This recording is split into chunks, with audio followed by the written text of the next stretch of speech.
Okay, so how to use it? Now to use it. First of all, I want to share a little aside with you. Anybody a bowler in this group? Okay, well, I'm not. And I tried to be one. And I was told you got to put your hand here and your hip like this and your foot like that, and then you got to do this and then you got to do that. And I got so confused by all those steps. I couldn't achieve any kind of flow, and I certainly couldn't do anything but a gutter ball. And I thought about that because I have been trying recently to become one of those people who has PowerPoint slides to go with my talks. And you know what? God doesn't do PowerPoint. Not for me anyway. So I've given myself permission to come up with those, what I'm inspired to, what I'm moved to, what I really want to show you, a cool picture. The rest of the time, forget about it. Because I've had this deal with my higher power. You know, I offer myself to be used in service with my gifts. We all do. And I don't want to mess with that. So I'm not going to mess with that anymore. Yeah. So how to use it? Now to use it. I'm sure that you have heard that last Friday we got a new president. Anybody hear that? Yeah. Oh, yeah. Okay. And half of our country is cheering with CH. The other half is jeering or screaming or pouting or whatever. Half of us, not in this room, but half of us in this country are really happy about this thing. We're celebrating the beginning of a new era. And half of us are mourning the end of an era. And we're all in this together. And it's been a little bit messy. More than a little bit messy. Very interesting thing. I went and had a pedicure with my dear sister on Friday. And I was talking about whether I would be in West Palm Beach walking with other women. And I said, you know, I have this thing that I do all day long on Saturday that's to prepare for Sunday, and I would have had to back that up by a day in order for that to work for me. And I was feeling funky about it because I wanted to be there. And I started to think that maybe what I do isn't impactful, that what I do isn't part of bringing about change. And then I thought, well, that's foolish. We each have our own gift, our own calling. I know what mine is, and I know what it isn't. And that's cool. Yes. Right? If we all did the same thing, not much would get done. That's right? So it's as if, excuse me, if we were teenagers and we had been fighting at home or at school, somebody would have come along and said, okay, kids, it's time to shake hands and make up and play nice. And we might have said, but she started it. We might have said, but they started it. And the thing is that in science of mind and new thought, it doesn't really matter who started it. It's whether we are going to participate in a cycle and thereby perpetuate it or not. Amen. Because we have a conscious choice what we think about, what we give our word to, and certainly what we put our feet to, right? So here we are with this opportunity that has really been in our faces. We may have been able to deny it up until Friday at noon. And the fact is, it's happening. We are here now, and it's happening now, so that must not be a coincidence. We must be the right people to be here now. And this must be the right thing to be happening now, because it's happening now. And, you know, last week we were talking about how it isn't personal, that the universe is not personal. What we are experiencing is a perfect outpicturing of the consciousness, of the hidden beliefs, of the primary, I can't think of the word right now, the dominant beliefs of our whole society, the human race, all put together. There's certainly those in our country. And we look at it and say, oh, I don't like that picture. I don't like that outpicturing. I don't like all this duality and this conflict. It makes me uncomfortable. And what I want to do is go hide and write in my journal about the things that I long to have the courage to say. Right? Some people go off half-cocked, as it were, and start shouting without thinking carefully about what they're going to say. So here we are with this opportunity to practice something that Eckhart Tolle reminded us of when he wrote the book A New Earth, which is acceptance. He says, and we all know this if we have read it or listened to him speak on this topic, that the first response that we can have to something that is a little unsavory, unfavorable, really don't want it, don't want to deal with it, is acceptance. And the thing about acceptance, according to Eckhart Tolle, is it's the first response from a slew of other ones that is not destructive, that is constructive, that is still life-affirming. We would say that that matches up with this idea of right thinking, right action, right use of will, if we're going to talk science of mind. And so acceptance is the beginning of being willing to at least get into neutral and say, it is what it is. And acceptance is the place where we then make ourselves available again for what's next. For what's next.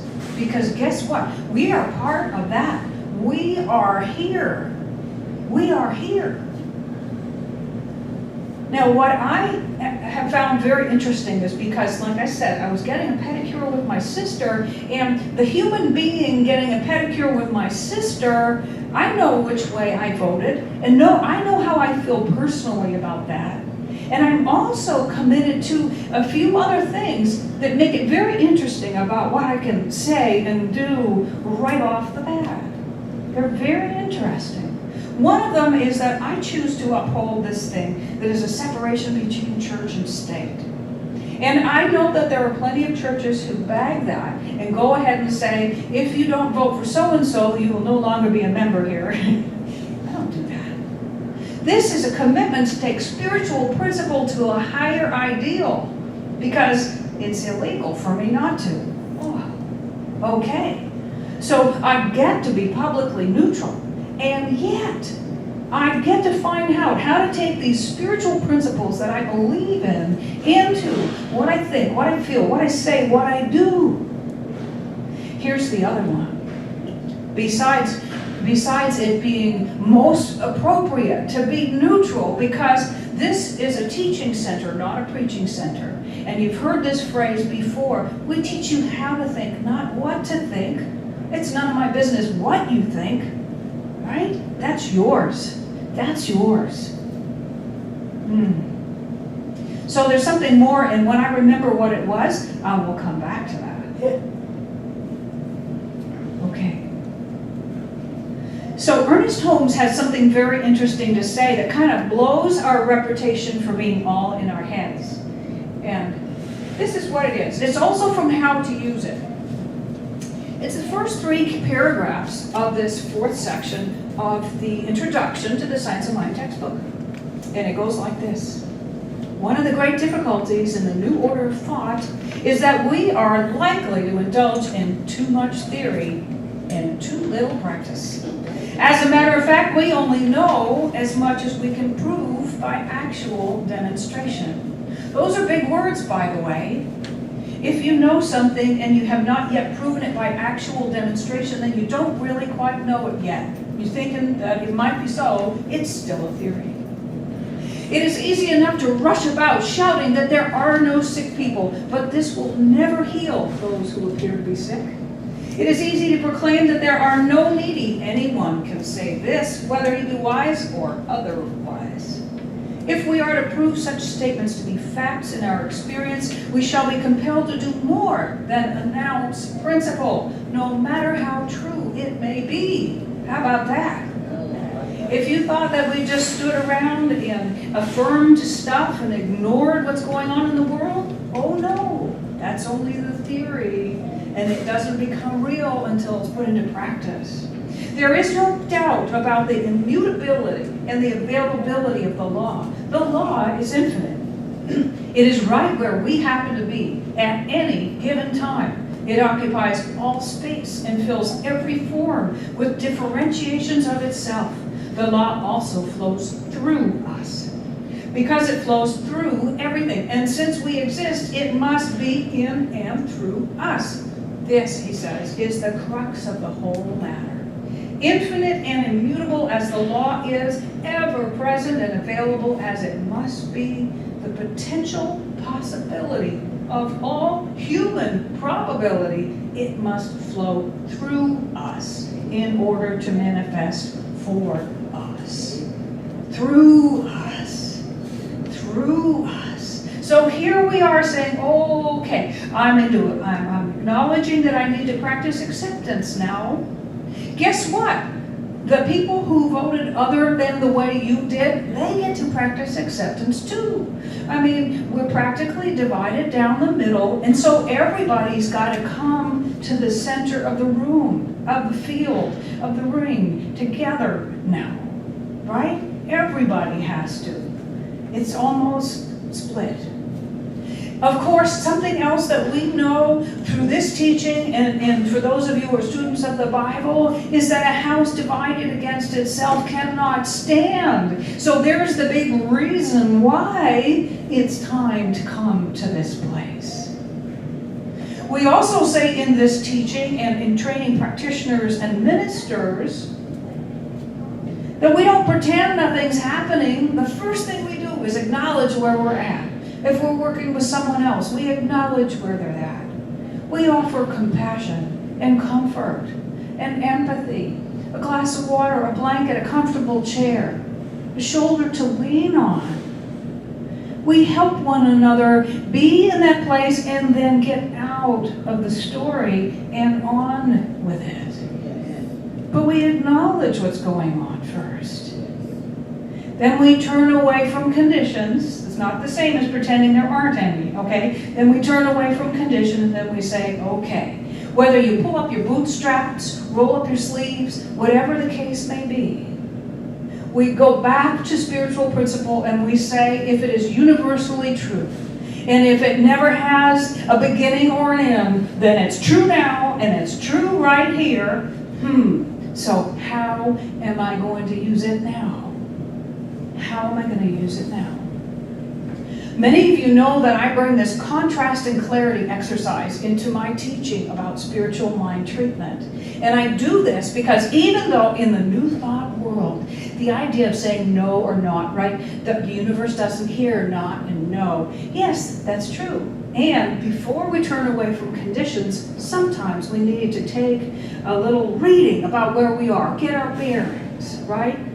And so sometimes when you're in the thick of something, all you know for sure is what you don't want. And so I give everybody a very short time frame to write what they don't want. And then I say, okay, now, time's up. Write the opposite of each of those things. Now tear off, destroy, shred, burn, get rid of the list of don't wants. Thank them for blessing you with such clarity, with such specific information about what you do desire to have as your experience. Now go with that. All of that list of do-wants that were just the opposite of the don't-wants are clear direction for spiritual mind treatment, for affirmation, for making a new plan for ourselves, for setting a lofty goal, for daring to dream about something that has been really, something that has been bugging us because we know it's possible and it has been too scary to pursue up until now. Or perhaps we thought that it would be too frivolous and upsetting someone who thinks so would be scary. Whatever the case may be, we have an opportunity right now to look at all this contrast and say, okay, I know what I don't want. Can I list that quickly? Then write down the opposite of each of those things and get rid of, thank, bless, and release the don't wants. It's time to move on and take that list of what we do want.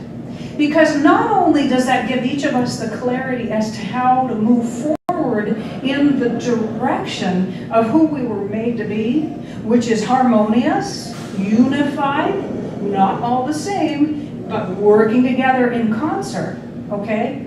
That helps us get in that direction individually in our own part of this. It can also work to help us to know how to show up collectively. You can turn any contrast into clarity, clarity into affirmation, and affirmation into experience. Now that's a theory unless you practice it, right? So how many times have we comfortably theorized and then put on the brakes when it's time to practice it? How about something simple? I'm going to tell on myself. I believe that honesty is the best policy. I would prefer to be in relationship with people who are honest all the time. And I have to tell you that there are certain things that I'm afraid to be honest about. And so what do? I withhold that idea. I edit that part of myself. I keep it out of the conversation.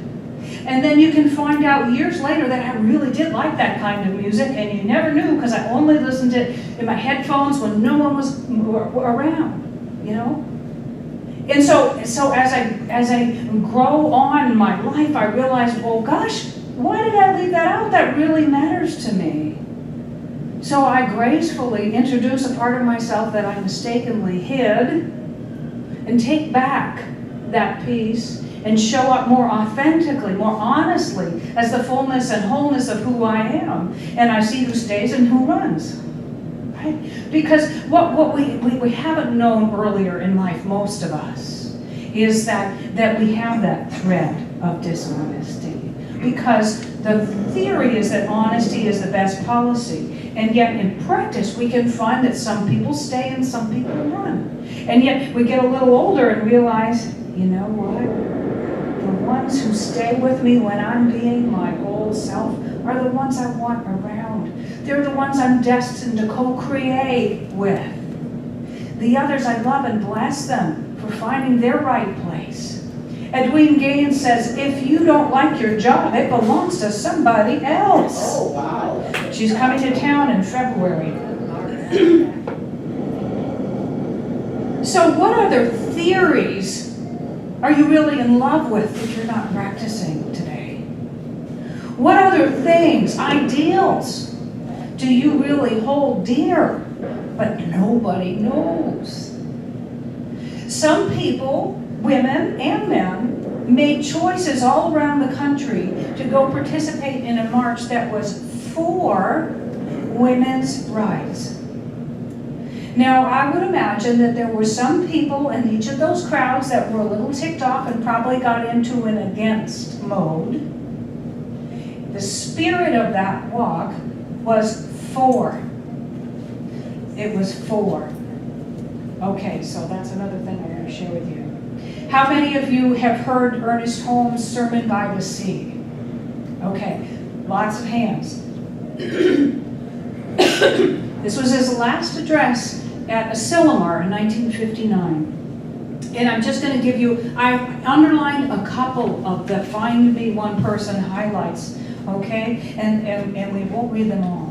Find me one person who is for something and against nothing, who is redeemed enough not to condemn others out of the burden of his own soul, and I will find another Savior, another Jesus, and another exalted human being. That could be you. That could be me.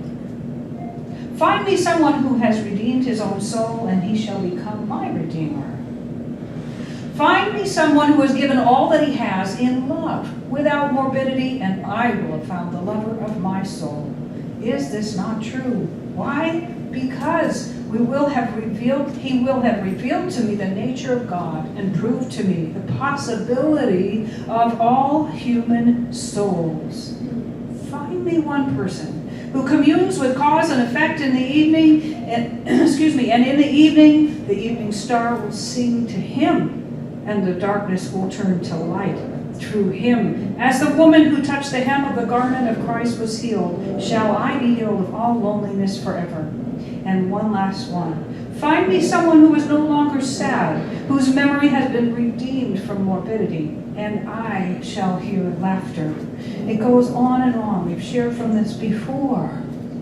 It's up to us now. So here we are saying how it works is that it works through us. How possibility is brought into reality is through us. It is mere theory, no matter how true it is, unless we put words to it, unless we put our feet to our prayers, as Neshama taught me, unless we put action behind it. And so what then happens is we get to come up against those things in us that are ready to be healed. My fears of telling you all the different styles of music I like when I work out at the gym. My fears of whatever, of trying to find a way to express what I think and what I feel and what I care about, while honoring spiritual principle and honoring the diversity of opinions and ideals among the people I know and love. I have shared meals and hugs and laughter and tears and so much love with people who had a different opinion about the outcome of the election and were feeling differently on Friday than I was feeling. I love them no less. That was a choice. There's something else that Ernest Holmes says here, and I am going to find it. He says, these are simple things that call for discipline. Not as one normally thinks of discipline, but a different kind of discipline that one discovers.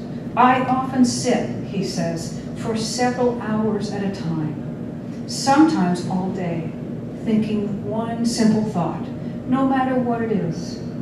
It isn't a waste of time to find out what this thought means to me, or what it should mean in my life, or what it would mean everywhere. This is something no one can do for us but ourselves. We are the way, the truth, and the life. Disciples have discipline. And that's what we are. We are students of truth. So we know that there's how it works, and we are being how to use it, and we are being invited right now by this massive opportunity through contrast to use it. We are being invited to use our metaphysical, practical, spiritual principles to look at what is going on in our lives and see from the contrast the clarity that we require to get back into the affirmative and to be back on our way, being in integrity with spiritual principle, showing up in love, showing up with compassion, being patient, being willing, learning how to work together, learning how to express ourselves clearly, learning how to listen, learning how to give, learning how to receive, learning how to work together. Is that not what it is to co-create a world that works for everyone? I think that perhaps our time is up. You know, when kids get ready to graduate from school, they say, oh no, I think I'll flunk this class so I can stay over for another semester and put it off, you know. That we're ready to graduate, even if we don't believe that with every thread of our being. Because life is calling us to be more. We have everything we need in order to do that. And each other's loving and supporting company and encouragement as well. So once again, I feel compelled to end my time with you this morning with a question. Are you ready to put your theory of what is possible into practice and demonstrate it for all to see? Are you ready? Yes.